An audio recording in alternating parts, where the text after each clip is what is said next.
Oke, di video kali ini saya ingin memberikan opini untuk Bali United. Ini berdasarkan dari analisa saya sendiri, pengamatan saya sendiri untuk Bali United sejauh ini. Dan ini juga boleh dibilang Bali United ya, secara pribadi saya memiliki harapan besar untuk Bali United, yaitu dalam hal memperkenalkan sepak bola Indonesia untuk ke mancanegara. Kenapa harus Bali United? Harapan terbesar saya, yang pertama, Bali United ini kan salah satu wakil dari Pulau Bali. Kalau berbicara Pulau Bali, hampir semua masyarakat di mancanegara ya tahulah Pulau Bali ini di mana. Ya, bahkan pemain-pemain bola internasional, bintang dunia ataupun mungkin artis-artis dunia ya sudah berapa kali lah mampir ke Pulau Bali.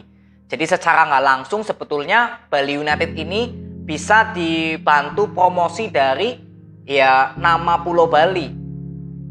Ya, ini sudah ada marketing gratis lah agar tim Bali United ini bisa dikenal di seluruh mancanegara. Jadi kalau Bali United bisa dikenal ya sesuai dari target saya untuk dikenal di kalangan luas, ya nantinya tim-tim di Liga Indonesia harusnya juga bisa ikut ke bawah.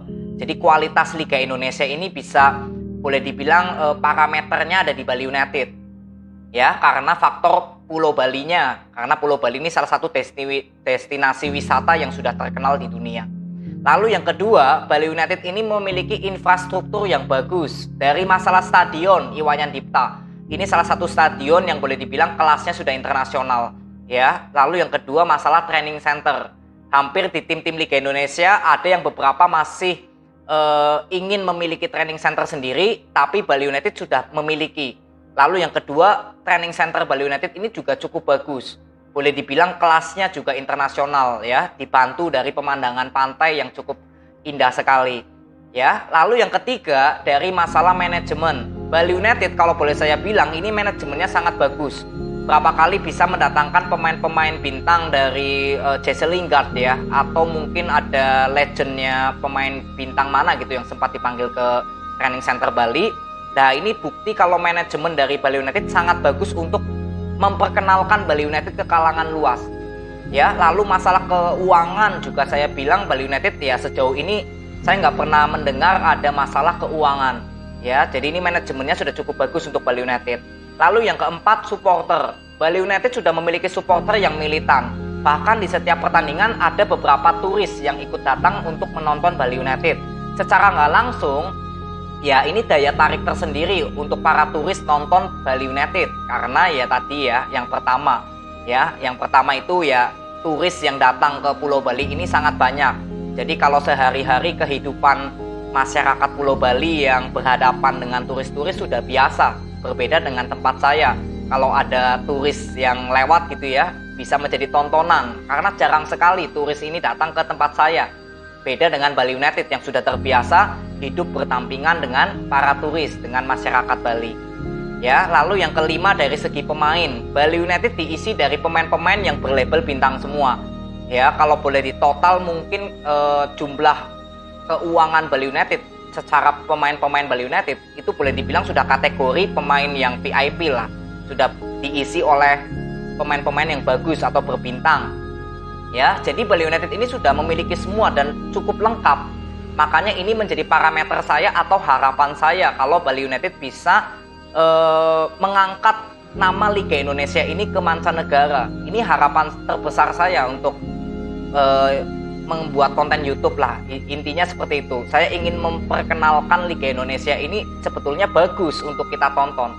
Tapi ya ternyata ketika nonton Bali United ini kebalikannya dari 5 yang saya harapkan. Ya, Bali United secara permainan di bawah dari Teko yang saya sudah berapa kali kritik, ini menunjukkan kalau Bali United ini nggak memiliki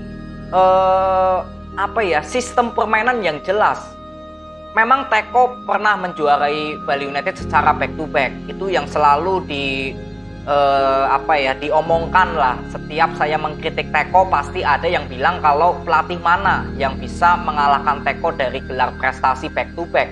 Oke, saya memang setuju kalau Teko adalah pelatih terbaik, tapi pada masanya, bukan untuk season-season ini. Kalian bisa lihat ya, sekarang permainan sepak bola di Indonesia dari tim-tim di Liga Indonesia itu sudah seperti modern. sudah seperti mengikuti zamannya sekarang seperti apa, ibaratnya seperti itu. Sedangkan kalau Teko ini seperti egois, seperti tetap kekeh dengan permainan jadulnya. Mungkin di masa itu Teko dengan permainan seperti ini bisa membuat Bali United juara, apalagi pemain-pemain Bali United ini sudah cukup luar biasa. Kapan Teko memiliki skuad yang gak bagus, gitulah intinya. Ya, hampir Teko memiliki pemain-pemain yang memang sudah cukup bintang. Jadi nggak terlalu sulit untuk Teko bisa memanfaatkan sebuah tim untuk meraih kemenangan. Tapi perlu diingat ya, di luar dari kemenangan, kita juga berharap Bali United bisa bermain bagus. Jadi kalau nantinya Bali United kalah, seperti lawan Rans tadi, kalau Bali United bermain bagus tapi kalah, kita masih bisa legowo atau masih bisa menerima. Tapi kalau Bali United secara permainan sudah kalah, gaya permainan yang gak ada kreativitas sama sekali, ya tentunya pasti kecewa.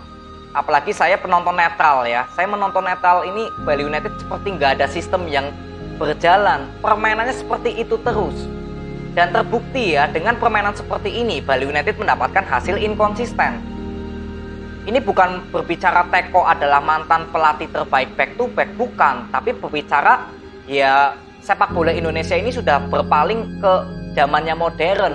Bagaimana permainan variasi serangan lebih diutamakan, sistem permainan lebih diutamakan, bukan mengutamakan skill individu pemain. Mungkin di 2 musim 3 musim lalu saya belum mengikuti Liga Indonesia, ya mungkin cara permainan Teko lebih memanfaatkan skill individu para pemain. Tapi zaman sekarang, bagaimana kita bisa melihat beberapa tim di Indonesia itu lebih mengutamakan ke sistem permainan daripada ke individu pemain. Nah, tadi lawan Rans itu terlihat jelas kalau permainan Bali United di bawah dari Teko ini sama sekali nggak ada evaluasi. Benar-benar permainannya masih selalu monoton, gampang ditebak oleh permainan dari musuh. Nggak ada kreativitas sama sekali. Sektor tengah nggak ada yang benar-benar seperti ada evaluasi bagaimana permainan tengah Bali United ini selalu seperti nggak maksimal. Ini sudah berapa kali saya kritik. Ini pun nggak ada evaluasi. Ya, gol pertama dari Rans itu jelas dari kreativitas serangan, itu golnya cukup bagus. Nah, pertanyaannya kapan Bali terakhir bisa menciptakan gol dari kreativitas serangan yang cukup bagus? Hampir jarang. Di pertandingan tadi aja hanya ada 2 kreativitas serangan yang terlihat bagus. Yang pertama dari kerjasama Irfan Jaya dengan Jefferson, lalu babak kedua ada Private dengan Jefferson. Ya, hanya 2 itu, sisanya hampir nggak ada kreativitas lagi. Semua hanya murni mengandalkan sektor sayap.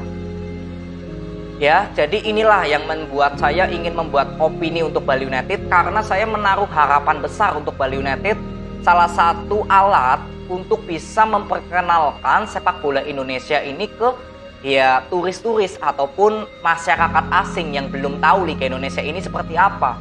Karena kan Bali United sudah memiliki 5 modal yang tadi saya sudah katakan.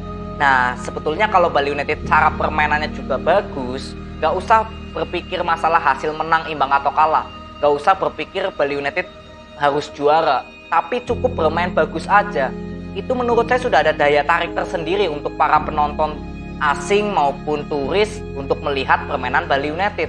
Dan nantinya turis-turis tersebut akan ya dari mulut ke mulut akan membahas kalau permainan Bali United ini bagus.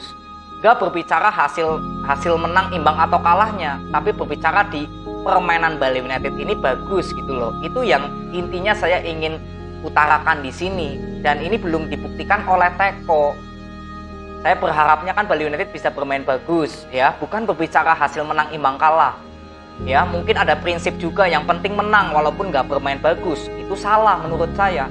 Kapan ada tim yang bisa bermain bisa menang terus tanpa bermain bagus? Hampir kalian bisa lihat di sepak bola Indonesia maupun luar negeri, mana ada tim yang bermain jelek tapi bisa menangan terus. Kalau nggak berbau hoki gitu. Ya, intinya kan kita harus bermain bagus dulu, dan nantinya kemenangan juga akan datang sendiri. Tapi yang penting ya bermain bagus dulu, kreativitas serangan terlihat, sistem permainan berjalan. Nah, inilah harapan terbesar saya untuk Bali United. Ya, jadi ini saya hanya ingin memberikan opini saya sesuai dari apa yang saya ingin harapkan untuk Bali United.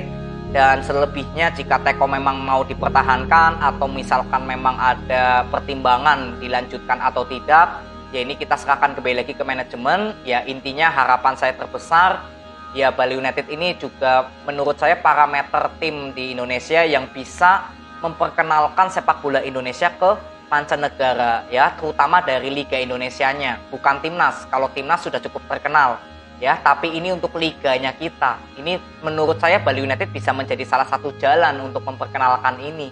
Asalkan Bali United juga didukung dari permainan yang bagus. Gitu ya. Jadi ini aja mungkin video yang bisa saya berikan kepada kalian. Saya mohon maaf jika ada kata-kata saya yang kurang berkenan untuk kalian semua. Terima kasih. Salam untuk masyarakat Pulau Dewata Bali. See you.